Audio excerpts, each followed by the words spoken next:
जय Hind and hello guys, स्वागत है आपका आपके अपने YouTube चैनल ज्ञानदेह होस्ट में। और इस वीडियो में मैं आपको बताने वाला हूं Uttarakhand subordinate service selection commission यानी कि UK triple SC group C intermediate level online form 2023-2024 के बारे में कि कैसे आपको इस भर्ती का फॉर्म फिलअप करना है। तो आप वीडियो देखते रहिए, आपको पूरी जानकारी दी जाएगी जिससे कि आप इस फॉर्म को बिना किसी मिस्टेक के भर पाएंगे। तो चलिए शुरू करते हैं गाइज। अगर आपने अभी तक वीडियो को लाइक नहीं किया तो सबसे पहले वीडियो को लाइक कर दो, चैनल को सब्सक्राइब करके बेल आइकन ऑन कर लो, क्योंकि जब तक ये वैकेंसी कंप्लीट नहीं होगी तब तक आपको इसके बारे में वीडियो दी जाएगी। तो इसलिए आपसे कोई अपडेट मिस ना हो तो आप चैनल सब्सक्राइब करके बेल आइकन ऑन कर लीजिएगा। अब यहाँ पर बात करते हैं इस फॉर्म फिलअप प्रोसेस के बारे में। तो वीडियो के डिस्क्रिप्शन में मैंने आपको हमारी वेबसाइट का लिंक दिया है। लिंक आप जैसे ही ओपन करेंगे तो आपके सामने इस भर्ती की जानकारी आएगी, जहाँ पर जानने को मिलेगा कि 236 पोस्ट पर ये वैकेंसी निकाली गई है। एंड अगर आपके मन में एक सवाल ये आ रहा है कि क्या इसमें अन्य स्टेट के कैंडिडेट अप्लाई कर पाएंगे, तो मैं आपको बता दूं कि इसमें अन्य स्टेट के कैंडिडेट अप्लाई कर सकते हैं, पर वो तभी कर सकते हैं जब उसकी 10वीं या 12वीं उसने जो उत्तराखंड स्थित बोर्ड है वहां से की हो। अगर बोर्ड भी उत्तराखंड का ना हो, आपने उत्तराखंड स्थित जो इंस्टीट्यूट है जैसे कि स्कूल कॉलेज वहां से आपकी 10वीं 12वीं की है, तो आप इसमें कहीं से भी फॉर्म को भर सकते हैं। अब आपको यहाँ पर आपकी जो इंपॉर्टेंट डेट्स है वो देखने को मिलेगी। आप लोग इस फॉर्म को 11 दिसंबर 2023 से लेकर के 31 दिसंबर 2023 तक भरेंगे। कौन सी पोस्ट के लिए कितनी वैकेंसी, क्या एज लिमिट, क्या सैलरी आपको मिलेगी वो आप यहाँ पर चेक कर सकते हैं। सभी पोस्ट पर 12वीं पास कैंडिडेट अप्लाई कर पाएंगे। एंड कौन सी कैटेगरी के लिए क्या एप्लीकेशन फीस है वो आप यहाँ पर चेक कर लीजिएगा। एंड इसके बाद में गाइज आप यहाँ पर अप्लाई ऑनलाइन लिंक ओपन कीजिए। आपके सामने वेबसाइट आएगी, यहाँ पर आने के बाद में आपको अप्लाई नाउ पर क्लिक करना है। इसके बाद में आपके सामने कुछ ऐसा इंटरफेस आएगा। यहाँ पर आपका नाम एंटर करना है 10th के सर्टिफिकेट के अकॉर्डिंग। एंड देन फिर यहाँ पर बेसिकली आपको यहाँ पर देखने को मिल रहा है मिडिल नेम लास्ट नेम, यानी कि आपको सबसे पहले आपका फर्स्ट नेम डालना है, फिर मिडिल नेम और उसके बाद में आपका लास्ट नेम। एंड यहाँ पर आपको फादर हस्बैंड का नाम देना है। अगर आपकी शादी हो चुकी है तो आप यहाँ पर आपके पति का नाम देंगे, नहीं तो आपको यहाँ पर आपके फादर साहब का नाम देना होगा। इसके बाद में यहाँ पर आपको आपकी माता जी का नाम एंटर करना है। एंड देन यहाँ पर जो डेट ऑफ बर्थ है वो आपको सिलेक्ट कर लेनी है, पहले डे फिर मंथ और उसके बाद में जो भी आपका ईयर है वो भी आपको यहाँ पर सिलेक्ट कर लेना है। फिर यहाँ पर आपको आपका जेंडर टिक करना है, मैरिटल स्टेटस क्या है, मैरिड अनमैरिड वो आपको यहाँ पर टिक करना है। नेशनलिटी में आप इंडियन सेलेक्ट कर लेंगे। इसके बाद यहाँ पर नीचे आप आएंगे, आपसे पूछा domicile detail, domicile of Uttarakhand, क्या आप उत्तराखंड के स्थायी निवासी है, अगर हाँ तो आप यस करेंगे। इसके बाद में यहाँ पर कुछ सवाल आपको दिए गए, इनका आपको पढ़ना है और यस नो में आंसर करना है। जैसे कि पहला सवाल है कि क्या आपका नाम उत्तराखंड राज्य में स्थित किसी भी जिला सेवायोजन कार्यालय में पंजीकृत है। जिला सेवायोजन कार्यालय का मतलब होता है जो रोजगार कार्यालय होते हैं उसके अंदर, अगर हाँ तो यस करेंगे।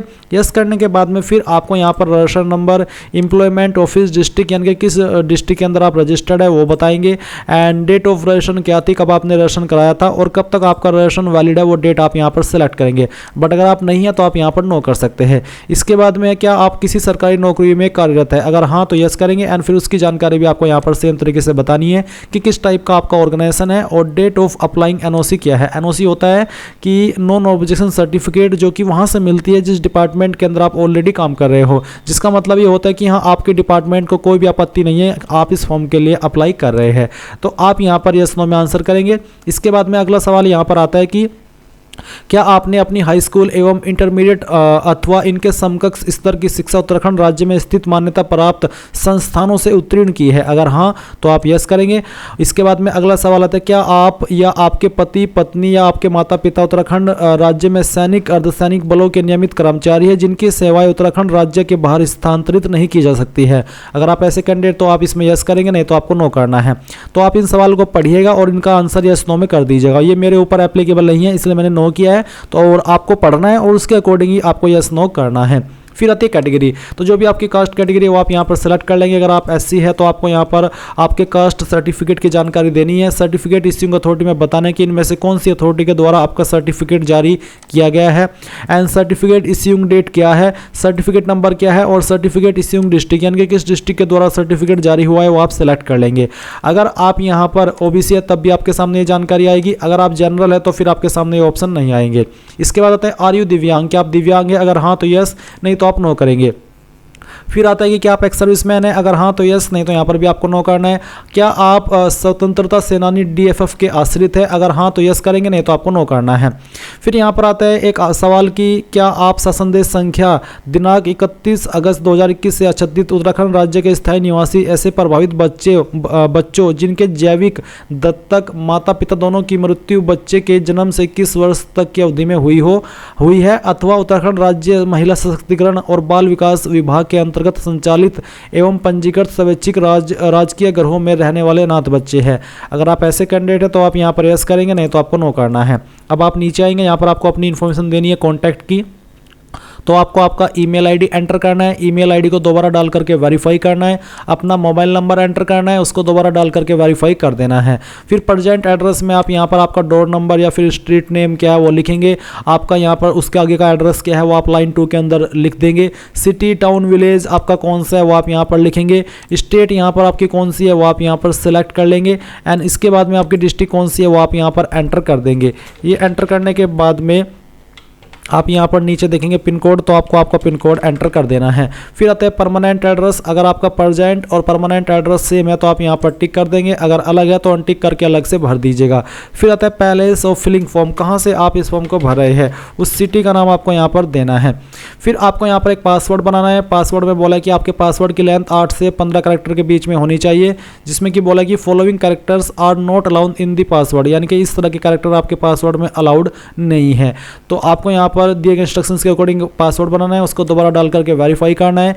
ये सिक्योरिटी की डालनी है, सभी जानकारी चेक करनी है और कंटिन्यू के ऊपर क्लिक करना है। अब गाइज आपने जो भी जानकारी यहाँ पर भरी है उसका प्रीव्यू आपके सामने है, आप एक एक करके सभी जानकारी चेक कर लीजिएगा। अगर आपको लगता है कोई जानकारी गलत है तो आप एडिट डाटा के ऊपर क्लिक करके उसको एडिट कर लेंगे, नहीं तो आपको यहाँ पर I have verified all the details आपको यहाँ पर टिक करना है और इसके बाद में आपको सबमिट कर देना है एंड यहाँ से ओके करेंगे। ओके करने के बाद में ये जो आपका रजिस्ट्रेशन का प्रोसेस है वो कंप्लीट हो जाएगा। आपको यहाँ पर क्या करना है, अब आपको क्लिक है टू लॉगिन, इसके ऊपर क्लिक करना है। इसके ऊपर क्लिक करने के बाद में अभी जो आपने ईमेल आईडी या फिर नंबर रजिस्टर किया वो यहाँ पर डालिए, कोई भी एक नंबर या ईमेल, और जो पासवर्ड आपने बनाया है वो पासवर्ड आप यहाँ पर डालिएगा। ये सिक्योरिटी की फिल कीजिए एंड देन लॉगिन कर लीजिए। अब आपके सामने यहाँ पर कुछ ऐसा इंटरफेस आएगा। अभी आपको यहाँ पर प्रोसीड टू नेक्स्ट स्टेप, इसके ऊपर क्लिक करना है। इसके ऊपर क्लिक करने के बाद में आपके सामने पोस्ट प्रेफरेंस आ चुकी है। तो यहाँ पर आपकी ट्रांसपोर्ट कांस्टेबल की पोस्ट है, अगर आपको इस पर अप्लाई करना है तो आप ये टिक करेंगे। अगर आपको एक्साइज कांस्टेबल भी अप्लाई करना है तो आप इसको भी टिक कर देंगे। अगर आपको डिप्यूटी एक्साइज इंस्पेक्टर पर अप्लाई करना है तो आप इसको भी टिक करेंगे।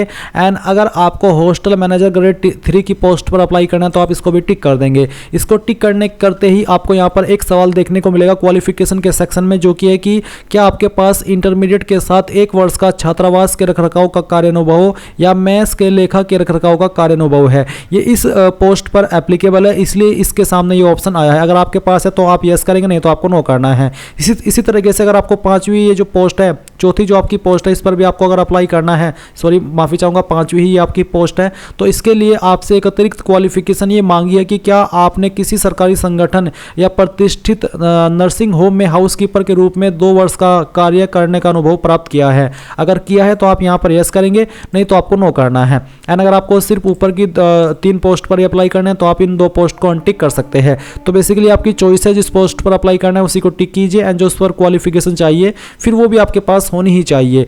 अब यहाँ पर आते हैं एजुकेशनल क्वालिफिकेशन। तो गाइस सबसे पहले आप हाई स्कूल सेलेक्ट करेंगे, इसके बाद में आपको हाई स्कूल 10th यहाँ पर सेलेक्ट करना है। आपको बताना कि आपने कौन सी स्टेट से आपकी जो हाई स्कूल है वो पास की है।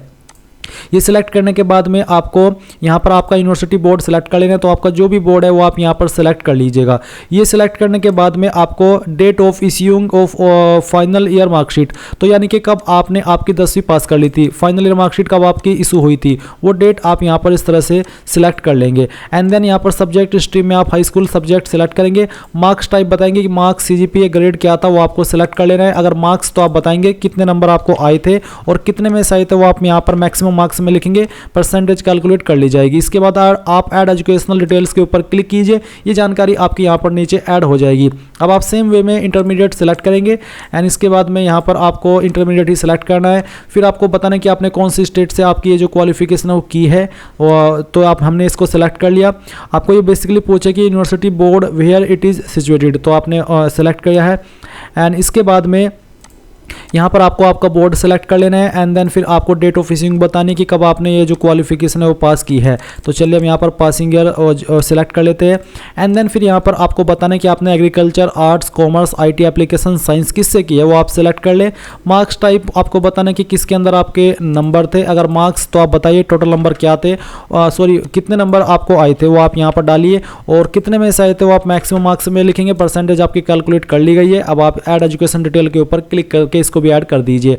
अब अगर आपने यहाँ पर डिग्री की है, कोई डिप्लोमा किया, तो आप उसकी जानकारी भी सेम तरीके से भर सकते हैं, नहीं तो आप इनको खाली छोड़ दीजिए, आगे आपको जानकारी भरने की आवश्यकता नहीं है। कोई अन्य क्वालिफिकेशन है तभी भरिएगा, नहीं तो आप कोई भी चिंता मत करें।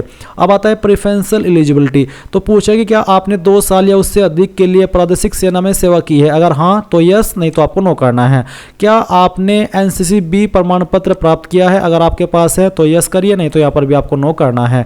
फिर आता है क्या आपके पास पर्वतीय क्षेत्र के निवासी होने का प्रमाण पत्र है, यानी कि क्या आप हिल एरिया से बिलोंग करते हो और आपके पास सर्टिफिकेट है, अगर हाँ तो यस, नहीं तो आप नो करेंगे। इसके बाद में गाइज यहाँ पर आपके सामने हाइट का ऑप्शन है, तो आपकी हाइट सेंटीमीटर के अंदर कितनी है वो आप यहाँ पर लिखेंगे। चेस्ट आपकी विदाउट एक्सपेंशन यानी कि बिना फुलाई आपकी चेस्ट कितनी सेंटीमीटर है वो आप यहाँ पर लिखेंगे, और यहाँ पर चेस्ट फुलाने के बाद में आपकी कितनी सेंटीमीटर हो जाती है वो आप यहाँ पर लिखिएगा, और इसके बाद में वेट आपका कितना है वो आप यहाँ पर लिख दीजिए। फिर आपको एग्जाम सेंटर की पहली चॉइस देनी है कि कहाँ पर आप चाहते हैं मेरा एग्जाम सेंटर आए, और सेकंड चॉइस आपको किस सिटी को देनी है वो आपको सेलेक्ट कर लेना है। अगला सवाल पूछेगी क्या आपके खिलाफ कोई आपराधिक मामला लंबित है, कोई क्रिमिनल केस आपके ऊपर चल रहा है, अगर हाँ तो यस, नहीं तो आपको नो करना है। फिर है क्या आप किसी बोर्ड के द्वारा इनमें से निकाले गए हो किसी एग्जाम से या फिर ब्लैक लिस्ट किए गए हो, अगर हाँ तो यस करेंगे, नहीं तो आपको नो के ऊपर टिक करना है।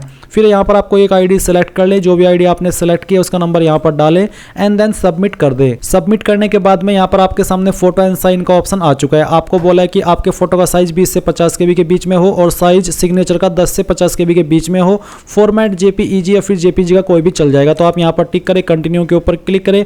इसके बाद में आप यहाँ पर चूज फाइल के ऊपर क्लिक करेंगे, जहाँ पर भी आपकी फोटो फाइल है वो आपको सिलेक्ट करनी है, यहाँ से ओपन करनी है। फिर आप यहाँ पर आपकी जो साइन है उसको सिलेक्ट करेंगे, जहाँ पर भी साइन की फाइल है सिलेक्ट कर ले, यहाँ से ओपन करें एंड देन आप यहाँ पर अपलोड के ऊपर क्लिक करके यहाँ से ओके कर दे। अब आप यहाँ पर देखेंगे कि आपके सामने आपके फॉर्म का फाइनल प्रीव्यू आ चुका है। आपने शुरू से लेकर के अभी तक जितनी भी जानकारी भरी है यहाँ पर चेक कर ले, और यहाँ पर टिक करने के बाद में आप क्लिक टू मेक पेमेंट इसके ऊपर क्लिक करें। अब यहाँ पर गाइज आपको क्या करना है, आपको पे नाउ के ऊपर क्लिक करना है, और पे नाउ के ऊपर क्लिक करने के बाद आपको पेमेंट के पेज पर ट्रांसफर कर दिया है। आप अपनी application fees, card, UPI, scan QR, net banking, wallet यानी कि जिस माध्यम से जाए जमा कर सकते हैं। मैं आपको बता दूं कि जब आप फीस को जमा करें और आपकी फीस अकाउंट से कट हो जाए बट यहाँ पर वेबसाइट के ऊपर अपडेट ना हो, तो ऐसे में आपको दोबारा से फीस जमा नहीं करनी है। आपको कम से कम 24 से 48 घंटे का वेट करना है। इस समय के अंदर या तो आपकी फीस आपको रिफंड होगी या फिर अपडेट कर दी जाएगी। यानी कि कहने का मतलब ये कि अगर आपने 2 बार लगातार फीस जमा कर दी एकदम से, तो आपकी दोनों बार की फीस चली जाएगी और कोई भी आपको वापस नहीं की जाएगी।